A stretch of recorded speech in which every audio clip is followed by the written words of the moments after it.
Hello there and welcome back to Nationstates, more specifically the nation of the United Kingdom of Cape Breton. We are a right-wing utopia and we are full of snow. How glorious. Our population is up to 132 million. How lovely. Let's see what these 132 million people are up to. Made in Maxtopia. When ultra-cheap underwear imports from Maxtopia drove a local factory into bankruptcy, the newly unemployed factory workers surrounded you during a press conference to demand to protect local manufacturing by any means necessary. Yes, I do like the idea of supporting our own nation over others. Oh fuck, there's a lot here to read. Save our jobs, begs a recently unemployed worker who seems to be on the verge of a nervous breakdown. I put years of my own sweat into that factory textile job, and figuratively and literally. It's the only work I know. Please, leader, implement tariffs or subsidies to keep alive the domestic clothing industry. Otherwise we'll be thrown out on our asses. Fair enough. We have the freedom to know what we are buying, exclaims an unusually patriotic consumer advocate, while barging into the crowd of workers and ferociously waving Cape Bretonian flag. When I buy me a new pair of underpants, I want to see that Made in Cape Breton tag to let me know I'm getting the best of all possible underpants. Absolutely everything for sale should say where it's from, that way I know where to buy it locally. Yes, I again support that. Buying local, support your local economy is the best way to do it. Why have Maxtopian imports at all? Rhetorically asks Emily D. Castro, who runs a local store where you use the toilet without buying anything the other day. Or, for that matter, from anywhere. We've been dependent on foreign imports for way too long. Cape Breton needs to strive to be an economically and ecologically self-sufficient nation, where everything is made by fellow citizens. Our countries might be able to make things cheaper. Other countries might be able to make things cheaper, but no one make it as much pride as us. Yes, absolutely. Or wait, interrupts Joseph, the owner of Cape Breton's largest department store. Humongo Mart. Okay, sure. Maybe made in Maxtopia means slightly lower quality, but Maxtopia manufacturing is so very cheap. Sure, I had to replace my Maxtopian toaster 3 times last year because of a few teeny tiny explosions, but that still cost me less than buying one locally manufactured. Fuck this guy, he just wants everything cheap. There's an easier way to appease the masses, whispers your Minister of Foreign Trade, Oprah Ruiz, while handing you the latest briefs. Let's keep importing things from other nations, but we can pretend everything was made in Cape Breton. Put a flag, stickers on every conceivable product. Tell the people that we're self-sufficient and beef up the security on all ports. Then bam, the customers are happy, the department stores are happy, and our economy can keep importing essential resources. And of course, anyone that mentions our high hypocrisy aloud will be punished. No. Let's increase our employment to 100%. There are no bananas today in Cape Breton. Too bad. Pursues a policy of economic self-sufficiency. Well, I really like that idea. We must be self-sufficient. Very good. On to the next issue at hand. It's a bird, it's a plane, no, it's... Oh, it was a plane.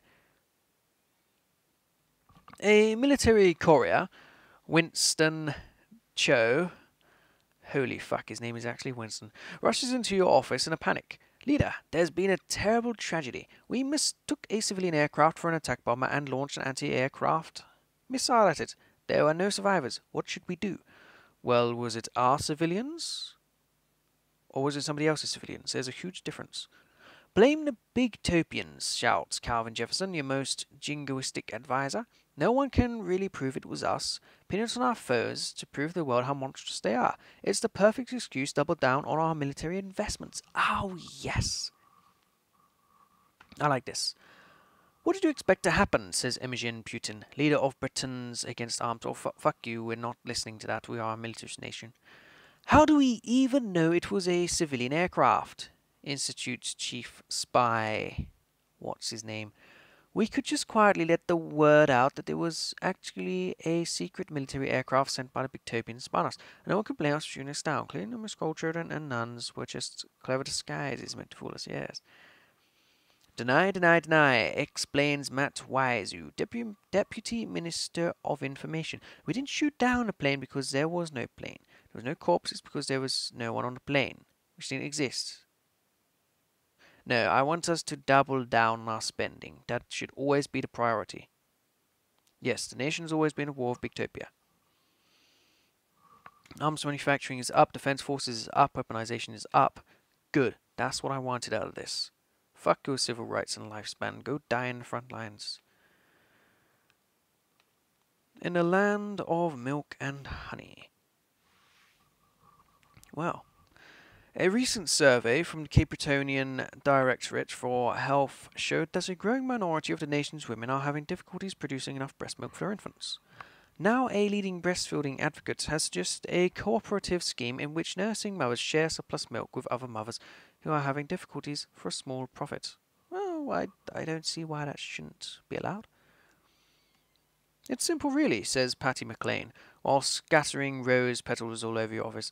All kids should have the same chance at the sweet nectar of a mother's breast, and will provide havens where mothers can share and receive in relaxed environments. There'll be velvet cushions, scented candles, and mood music. And to facilitate the money part, I've designed a coin-operated nursing bra that the girls can wear. Would you like me to demonstrate it? Oh, yes, I would. This is a noble idea, says Dr. Nomfundu Sorin, Great Eminence of the National Health Bureaucracy. Allowing this dissemination of milk will undoubtedly improve the health of our newborn citizens. However, clearly the government must handle this, as to secure proper hygiene and acceptable safety standards. Mothers can deposit their milk at approved facilities, and those lacking can apply for free rations through the appropriate channels. Let's not talk of monetary compensation. That is distasteful. Not only forcing people to do things and not compensating from their time. And why should this only be eligible for mothers? Counters Woody Bowman, noted libertarian who has embraced his complex. There is a wider market here, and we should acknowledge that. Who wouldn't want breast milk with their cereal or in their coffee? I know I would. No meddling regulations, restrictions. Let milk and money flow free. Yes, I like this man. Hang on a minute there, yells Bruce Harmon, CEO of the infant formula company Got Milk Inc. I just heard from a peg-legged homeless person that breast milk is a gateway drug to cannibalism. So maybe we're better off without it. With some government funding, my company provide enough nutritious formula for Cape and infants. Now, formula's bad. If you're a parent listening to this, seriously, get your tits out. Formula's no good. But what should we go? Libertarian? Or have every woman do it? That's communism. We're going to go libertarian here. Breast milk lattes are the newest fad among hip urbanites. Well, very good. Cheese exports are up. Nice. Human cheese. Economic freedom is up. Economy is up. Economic output up. Defense forces. Oh, very good. Weaponization. Taxation is down. Good. Happy with that. Health is apparently down, but it should be up. Human milk is very healthy.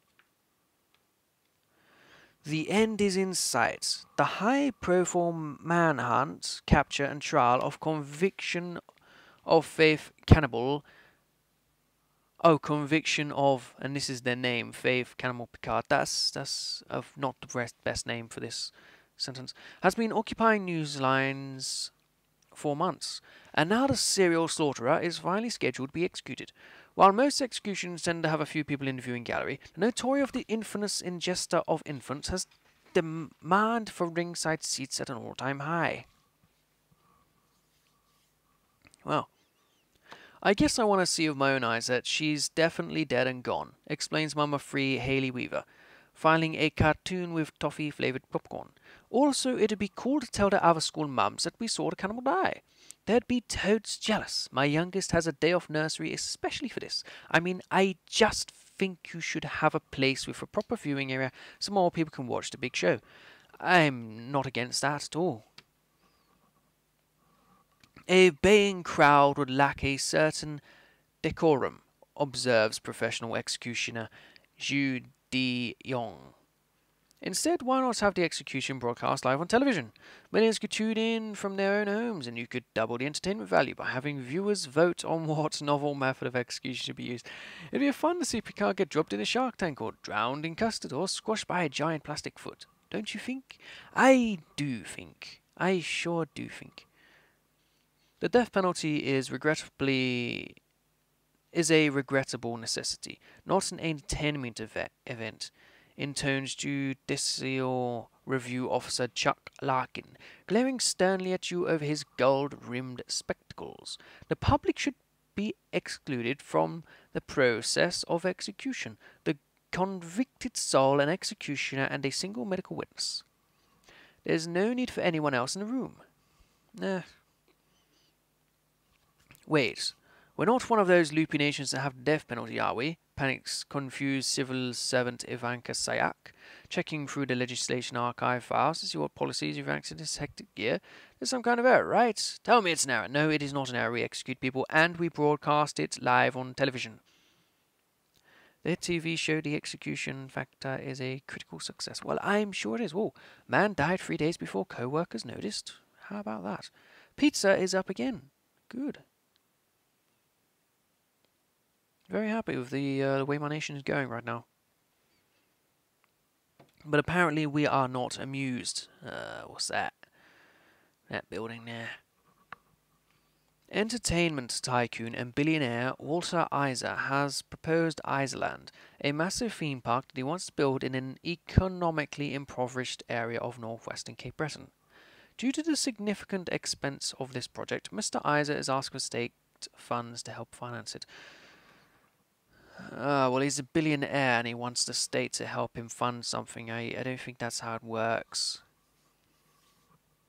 Eisner Enterprises has provided a great source of joy and family entertainment ever since our first animated motion picture, Robbie the Rambunctious Illegal Border Crosser. Robbie the Rambunctious Illegal Border Crosser. Yes, okay. Delighted our audience, says Mr. Iser as he skips around your desk in a small business suit. And Robbie is. My wonderful wonderland of whimsy will increasingly keep better, and has a chance to become the #1 tourist destination in all of Judea. Of course, we will have to move a few thousand residents out of the way, but we're providing much-needed employment in the area. Would you like to see my plans for the recreational area project? I don't like this. I don't like this at all. This is an insane proposition, declares Yoshi Lane, bursting in with a homemade picket sign that depicts Robbie sitting on a throne of cash. These corporate monsters are trying to evict us from our homes in order to build this megalopis of rickety rides and greasy, overpriced corn dogs. For the well-being of our families and communities, and the reputation of our nation, please refuse to provide funds for this land and ban all new corporate projects in residential areas. Yeah, I align with that. No one thinks about the alternative possibilities for these dilemmas, remarks Cleveland Ruff, your Secretary of Compromises and Other Weird Solutions, who appears to be wearing a different coloured sock on each foot. You see, the obvious answer is to move the entire project out to the deserts. There are no residential areas and regulations to worry about. Sure, many people will be exhausted moving around in the scorching heat, and there aren't any nearby restaurants, hospitals, or hotels, but perhaps the government could pay for some of those as well. No, I just don't like it. You can't put a big amusement park there, shouts artist Harry Jarvie, who is infamous for burning all of his sculptures within a week of their completion. That desert is the site of our annual Arts and Radical Inclusivity Festival. The whole thing is based on freedom of expression and participation, not the sale of prepackaged commercialism. To turn our cherished player into a morass of corporate commodification would be an outrage. I insist that you prevent this Iser fellow from losing any trace of his vanity project in our desert, or anywhere else, and maybe have the government subsidize our event, for good measure. Now, if you'll excuse me, I need to write a few more rules for next year's festival. No, just ban stuff from residential areas. Residents of new housing subdivisions complain about the total absence of supermarkets and restaurants. Oh, I did not. Ah, military base converted to well-defended retirement village. That's great. Oh, crime is up. Let's have a look at our nation. The people are dying of... Ooh, capital punishment looks a bit further up.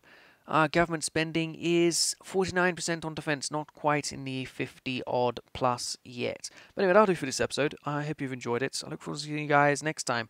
Remember, there is a Discord server where you can join in all the fun. I'll see you guys there. Goodbye.